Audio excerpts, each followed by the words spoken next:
Oke, matur nuwun.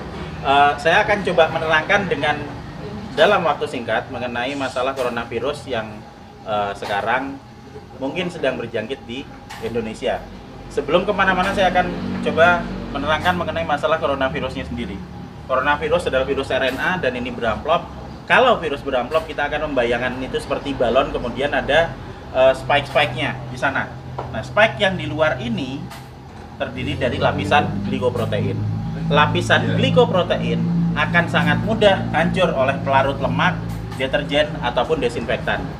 Jadi coronavirus meskipun dia punya kemampuan untuk menyebar dengan cepat, dia tetap memiliki kelemahan. Kelemahannya apa? Kelemahannya akan sangat mudah hancur oleh pelarut lemak, oleh deterjen, oleh desinfektan.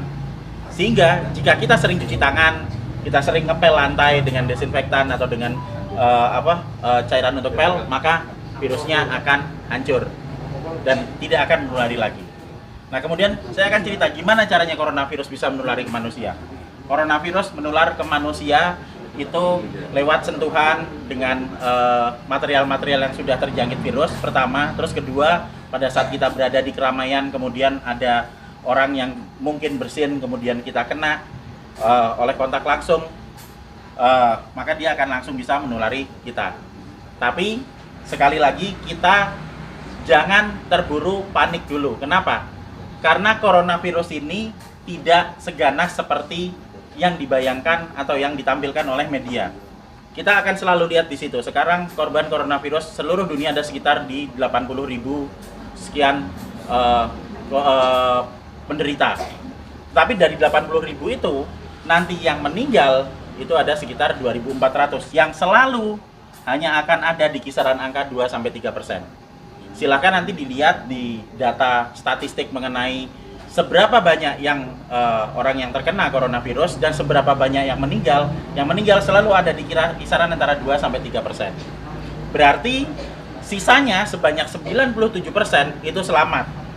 Dengan deskripsi lebih detail, yang sakit 53%, sementara sudah ada yang mulai sembuh itu sebanyak 44%. Nanti kita akan cerita kenapa dia bisa sembuh. Jadi, begitu coronavirus masuk ke tubuh manusia, maka dia akan menginfeksi sel saluran pernapasan. Hari pertama akan ada bersin-bersin, wajar karena itu sistem imun non-spesifik yang bekerja. Hari kedua akan ada pilek. Hari ketiga dan keempat kemudian nanti akan ada demam.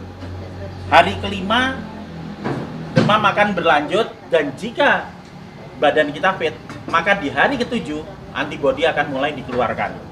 Jadi kita akan belajar mengenai sistem imunologi basic di sini. Pada saat terkena pertama kali, maka tubuh perlu waktu 7 hari untuk memasukkan data mengenai virus yang masuk ke sini ke sel memori. Di hari ketujuh ini ada antibodi. Hari ketujuh antibodi akan meningkat, akan keluar di sini hari ketujuh. Hari ke-14 dia akan naik sampai ke atas maksimal. Nah, pada saat antibodi naik di sini, maka antibodi itu akan dipakai untuk melawan virus corona. Karena antibodi sifatnya spesifik. Antibodi anti corona hanya bisa dipakai untuk menangani virus corona. Dan itu akan dikeluarkan 7 hari pasca infeksi. Yang akan sampai di puncaknya di 14 hari. Pada saat antibodi sampai di puncak, maka virus corona akan ditangani oleh antibodi di dalam tubuh kita sendiri. Karena virus hanya bisa ditangani oleh antibodi. Beda dengan bakteri. Bakteri bisa pakai antibiotik, virus nggak mempan. Hanya oleh antibodi. Dan nanti antibodi akan berlanjut turun sampai di minggu ketiga. Apa yang terjadi di minggu ketiga pada saat antibodi sudah mulai turun? Berarti infeksi yang ada di dalam sudah ditangani oleh antibodi yang tumbuh dalam kondisi maksimal di umur 14 hari tadi. Jadi sesudah 21 hari otomatis virus yang ada di dalam badan kita sudah tertangani. Apa yang terjadi kalau nanti ada serangan virus lagi?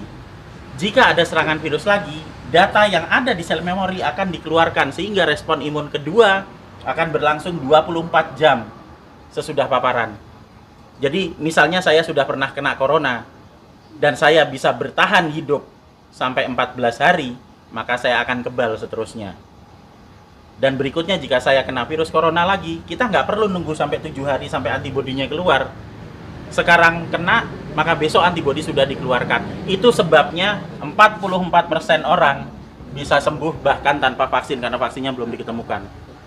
dan masih ada 53% yang sakit yang akan sembuh ngikuti 44%. Karena pola kematian atau mortalitas tidak pernah bergerak dari 2-3% maksimal. Sehingga tidak perlu khawatir, tidak perlu panik pada saat ada wabah corona. Kita punya prinsip penanganan wabah ada 3. Pertama, kita kurangi paparan virus. Gimana caranya? Untuk kita pribadi hidup sehat, sering cuci tangan, jaga kebersihan tubuh, sering mandi. Kalau misalnya kira-kira kita khawatir terjangkit, ya jangan datang ke tempat keramaian yang banyak orang sakit.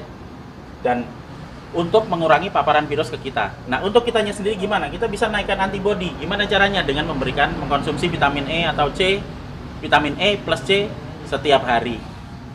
Plus madu. Karena madu bisa dipakai untuk energi, sementara vitamin E dan C akan bisa dipakai untuk menaikkan produksi antibodi. Energi dipakai untuk pembentukan antibodi dari kita sendiri. Dan yang terakhir, kalau sakit jangan keluar. Di rumah aja. Terus kita beri terapi, kita sembuhkan, makan yang benar, kita melakukan pola hidup sehat, sehingga jika itu nanti sakit atau misalnya katakanlah demam, panas dalam waktu 4-5 hari itu wajar, nggak usah panik, biasa aja. Kita hanya perlu memberikan vitamin E, C, makan yang cukup, istirahat yang cukup, nanti di hari ke-7 antibodi kita keluar. Itu juga berlaku buat yang sakit. Sehingga sebenarnya kita semua akan bisa menangani wabah coronavirus ini, asal kita bisa tahu basicnya seperti apa, ilmunya seperti apa, dan yang paling terakhir jangan panik, santai aja, kiamat masih panjang. Jadi ayo kita kerja bareng-bareng, kita tangani bersama-sama, dan gak usah panik.